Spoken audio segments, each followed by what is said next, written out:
رب العالمین وایي زه در باندې پوه یم په دې زړه کې کومه غلا ده کومه خبره ده کوم خیانت دی یا ښه فکر دی یا بد فکر دی زه در باندې پوه یم زه به در سره حساب کوم په دې. الله رب العالمین قرآن کې فرمایي یعلم خائنة الاعین وما تخفي الصدور. الله د سترګو په خیانت پوهېږي. ته چې یو ځای ته داسې وګورې الله دې دننه په زړه پوهېږي چې تا په کوم نیت وکته دی پردۍ زنانه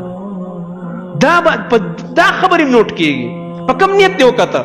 تا دا موبایل کې دا کوم منظر چې ګورې په کوم نیت یې ګورې تا ته څه کې لګې. وما تخفي الصدور. او په دې زړه کې چې کومې خبرې دا زړه یې پټوي چاته یې نه راښکاره کوي.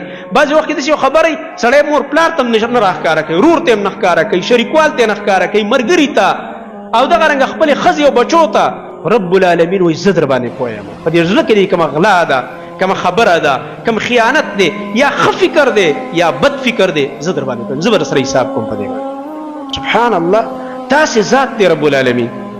دا یو خبره لګې د ریکارډ ته خېږي زما محترم ورونو.